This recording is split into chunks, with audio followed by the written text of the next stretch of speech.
Welcome to RV and Travel Adventures. I'm having a beverage here.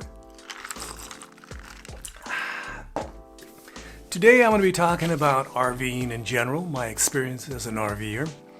And that's a new experience for me. I've only been on one RV trip, picking up my RV in Indiana and driving it to Texas and making about 5 different campsite stops. So that's my experience pretty much as an RVer. If you don't take into consideration back in the late 80s, late 90s, I used to have a van and I used to do some camping in it. I put a futon in it. It was a big van. It was 4-wheel drive too. Very nice. And I used to do some camping with that, but I didn't have any amenities. It was just a mattress, and my luggage, my cameras, and my wife. So today I'm going to be talking about various subjects. I'm going to be talking about my tent camping experience, my truck bed camping experience, my new RVing experience, and about various YouTube experts, YouTube dealerships, and YouTube and the different manufacturers out there. So I'm going to be taking a peek over here. There's my notes. And of course, that's where my beverage is at. So I hope you're doing fantastic wherever you're at, and thanks for subscribing to RV and Travel Adventures. I greatly appreciate it. This is a rather modest site. I'm a retired old dude, turning 70 this year. I'm just having a little bit of fun on the old YouTube, just having this give and take with my RVing compañeros out there, my friends out there, okay? Hope you're doing fantastic. Seriously, I hope you're doing fantastic.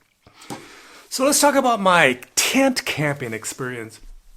My parents grew up as farm workers, and they traveled in their little truck from Texas all the way to Montana, Dakotas, and all those states up north to pick crops, and they lived in a tent. My parents, when they first came to San Jose, California from Texas, they migrated with the rest of the Garza clan. My father's 2 brothers and 1 sister, and their partners. They came here to their San Jose, and my parents lived in a tent. So I'm not, unaccustomed to living and existing in a tent. I used to take my kids tent camping back in the 80s, and my kids were all born in the 70s, and we used to go tent camping. So we would go down from San Jose, drive down the coast, and go to areas near Big Sur, like Kirk Creek and stuff like that, and go camping. We just drove down there and camped. It didn't require reservation back in the day. Didn't require, any sort of pre-planning. I just took my kids, went in the Volkswagen, put their tent back there, took some food and stuff, and we went hiking, having a great time in the Big Sur region, stuff like that, okay? So let me explain something first. Before that trip took place, these various trips, one trip, I was driving down the road, and all of a sudden the brakes started squealing. Squeal, squeal, squeal. What I had to do is turn back home, and then I had to do a full brake job, and then after I fixed it, then we went to... Only took a couple hours, and then we went camping at Big Sur. My kids really loved it. We had a nice little tent, and it was a good-sized tent for 3 people, myself and my 2 children, and we would go camping, okay? My 2 daughters. We had a lot of fun. Of course, right across the way was my future. I could see somebody in a Class A having mixed drinks and with the great view of the ocean, and they were having a great time. I'm going, these people have it nice. We're in a modest tent, cooking over the coals, but they were definitely living the Class A experience. So that's some of my tent camping experience. My wife and I would go tent camping in California, New Mexico, Arizona, and Colorado and Nevada and stuff like that. My wife and I, and I got remarried after my children, left the house after that. I said, hey, about time I hooked up with somebody. We got married, and I was very lucky to find my wife, Annie. Super lucky. This guy, super lucky. I admit it, okay? Then my wife and I, we used to go in our van, go in the mountains and go to like Lake Tahoe, Markleeville, stuff like that, New Mexico, Arizona again. Had the futon in the back, and we did a lot of van camping. Truck bed camping. Let me get back to truck bed camping. I've been doing that for the last 10 years or so. Sometimes I'd go by myself. Sometimes my wife and I would go. We'd go to New Mexico, Arizona, California, Texas, stuff like that. You know, we basically slept in the back of our truck. We had a little cab over it, camper shell, and we'd sleep in the back of our truck. We had these, first of all, we had these little thin little inflatable little mats, the ones that self-inflate, very nice, that you carry as a backpacker. But we said, hey, those aren't very good. So we just took our patio furniture, the pads that we had for our lounge chairs, and we put them back there and said, those are much, much nicer. My wife made it nice and cozy. We had our sleeping bags, and we also had a down comforter. And my wife knows all about down comforter. She comes from Minnesota, and she knows about cold temperatures. So she got us a nice down comforter, especially when we started in the early camping season. You know, it was super cold in the mountains, you know, in the 20s, 30s, and we need what it was 20, 30 outside. It was 20, 30 inside. So that's my truck bed camping experience. My wife and I have been all over the Southwest truck bed camping. And also sometimes I just take off and go truck bed camping. Now we have an RV. We got one in December, just several months ago. It's been parked on my backyard here. And I've been making mods to it, adding, side marker cameras and a backup camera. And also lithium batteries. The list goes on. Different upgrades. Adding some towels, mats, dishware, stuff like that. You know, we're trying. My wife and I are having a lot of fun upgrading our RV. So we plan to go on a trip in about a week and a half. First of all, we got to get our RV de-winterized. It's been de-winterized since we bought it. You know, the whole trip down here, it was, winterized, and now we got to de-winterize it. When we went camping in Indiana, Illinois, Missouri, Arkansas, all these different states and the various campgrounds, we had it winterized. So when I had to go to the bathroom, we had a little porta potty, and I needed to wash my hands. We got some water in a jug and put in a little basin and washed ourselves and called it good, okay? So it's pretty simple. The refrigerator worked. We kept a lot of beverages in there, just like this beverage right here. Diet Coke, Diet Pepsi. I love it. So my wife and I really enjoy our new RV and decorate it. It's definitely a step up from our modest truck bed camping days and our tent camping days. It's, truck bed camping's a 2. RVing in this modest travel trailer is about at least a 7 or 8. We do not have a Prevost in our future. That would be a 10, okay? A Prevost or a very nice 45-foot Numa or Prevost, that would be super, super nice. So one thing I've been watching a lot on YouTube is these various YouTube experts. Everybody seems to be an expert. Sometimes I think I'm an expert, but I admit sometimes I don't know what I'm doing. I'm just trying to muddle along, trying to learn as I go. As you noticed in my lithium battery install, it went okay. It's a modest install. It's not, I don't know anything about electronics. I'm not a YouTube nerd or spaz or geek. I'm not any of those people. I'm just a regular guy, trying to do an install. Some of these folks that you see on YouTube, this is a little bit of a warning to all you folks out there. Some of these YouTube experts, these installers are experts. They're not me. They have a background in electronics. They have background in electronic theory. They are technicians. They have experience doing this sort of stuff. So they make it look easy. Make it look super, super, super, super easy to the point I can do that. And then when I try to do it, I go, no, I can't do that. I don't want to do that. It's more of a hassle than I thought and very difficult. So beware of YouTube experts. They make it sound so easy. You can do this too. Just spend $5,000 on stuff and you can install it and do it yourself. No problems. Not really. Sometimes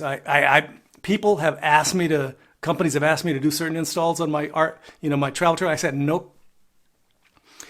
I have determined over the last few months that I am not one of these RV nerds, RV geeks, RV experts, or a tech, or any sort of guy like that. I'm just a regular Joe, regular Jesus, who has this level of knowledge, a little tiny bit of knowledge enough knowledge to get me in trouble, okay?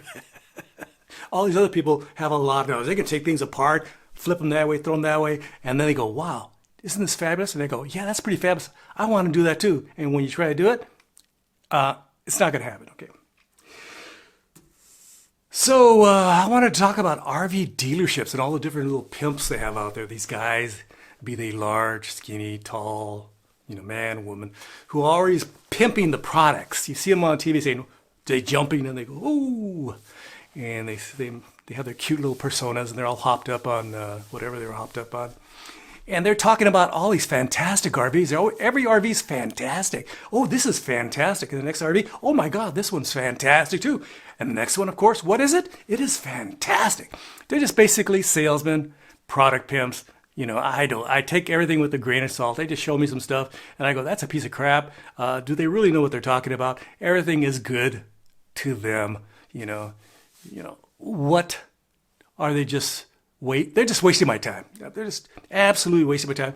They can be good entertainment. I watch them once in a while. I go, well, I always wanted to learn about that travel trailer, that fifth wheel, that Class A, that, Class C, that, van. I always wanted to learn about it. I like to learn stuff. I'm not that old. Again, I'm turning 70, but I'm not that old. I still like to learn. I'm still inquisitive. I'm still open to new information. But sometimes these guys and gals are just plain wasting my time. Again, they're YouTube dealership pimps, okay? And, what can you say? Some things I've learned over the last few years. I used to shoot quite a few, walkthroughs, reviews of different RVs, and I was always impressed by certain brands, like a Redwood fifth wheel. I go, wow, that's really nice countertops. That's a lot of room. Very nice. So I know what the good stuff is. I've been inside of them. I see the quality of materials. I know what's really good. I've been inside some of these Class A's, by Tiffin and other manufacturers, Newmore, and I go, wow, those are nice. And I know that when I spent my $25,000 total price for my travel trailer, my 2205S Mini Lite by Rockwood, that I was getting something relatively basic. I'm not getting something nice. I'm not getting something fantastic. Oh, by the way, about dewinterizing, I just skipped over this subject of dewinterizing. I'm going to be dewinterizing my travel trailer finally next week. Luckily, my next door neighbor has a Class A, and they have it parked at some spot, one of those storage units, and they're going to help me do dewinterizing before I head off to New Braunfels. My wife likes to polka. What can I say? My wife likes to polka, so I go along with her, and she wants me to bounce around, dance with her, and do these goofy little dances with her.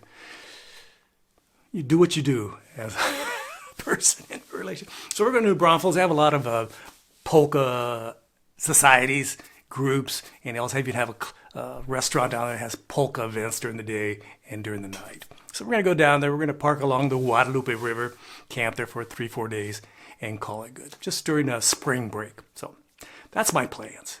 This summer, around June, we're planning to take a month off and travel to California and visit family in San Jose, California. Luckily, my sister has a nice little ranch up in the hills that I can back up my truck and just stay there. My other sister has a ranch, but hers is a little bit more difficult. If you want to back up, there's a busy road right there going up to Mount Hamilton. That's a hairpin turn. I don't want to get killed. So my other sister lives just a little ways down.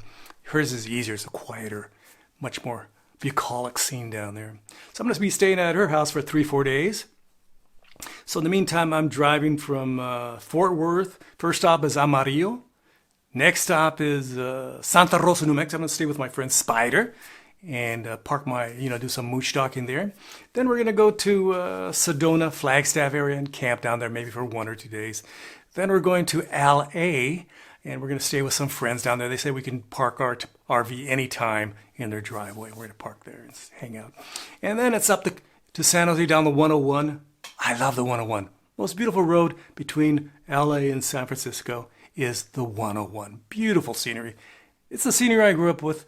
I love how California looks. The rolling hills, the little trees, and the brown grass and all that stuff, and the cattle. It's absolutely gorgeous. We're going to be passing by San Luis Obispo, all the different towns, Salinas, and head to San Jose and go up the mountain road to my sister's house and leave our RV there. And then we're going to park our, RV there, visit family, visit my other sister, maybe have some events, some meet and greets and stuff like that. And we're going to be driving just the truck across the Bay Bridge and visit friends in San Rafael and also by Tracy, and of course my family in San Jose, Pleasanton, and stuff like that. And then after that, we're not done yet. Just like this beverage right here, it's not done yet. We're going to be going up north to Chico, Redding, Arcata, and then we're headed back. What we're going to be doing in Chico, Arcata, and Redding is looking at properties. We're going to be talking with various real estate agents, and they're going to give us tours of some of them homes and see what we can get for, what our price range is, and say, hey, that'd make a nice retirement home. We'll see how that works out. At least we get an idea what the communities. I noted to my wife, she doesn't like Redding very much, but Redding just upgraded their downtown. They just did a whole urban infrastructure for downtown, which used to be just like almost like a strip mall, but now they actually have, looks like a downtown. Chico is very nice, by the way. And of course, Arcata, as a very tiny town, is also very nice, right on the coast. And there's many towns up there. At least we're going to get an idea. One of our plans, of course, when my wife finally retires the summer of 24 or 25, we plan to RV in our travel trailer for about a year, maybe more, and look for a place to buy a home. Might be in Boise for all I know. I want to live in Tucson, but my wife doesn't like the desert. So, probably end up going where she wants, somewhere up in Northern California. Of course, I can't live next to all my family in San Jose. They all bought property back in I'm not one of the youngest of them. They all bought property back in the 60s and 70s for, 20, 30, 40, 50,000 bucks. And now, of course, it's worth a little bit more. It's gone up in value. So I hope you're doing fantastic. Don't forget to like, subscribe, and share. I would greatly appreciate it. And I wanted to share some of my experiences as an RVer for all you newbies out there. I'm a relatively new person for RVing per se with a travel trailer. I'm horrible at backing up. I'm still going to have to learn how to de-winterize from my next door neighbor. And then I'm going to have to learn from him also how to winterize. There's some YouTube videos, but they all, sometimes the information comes at me.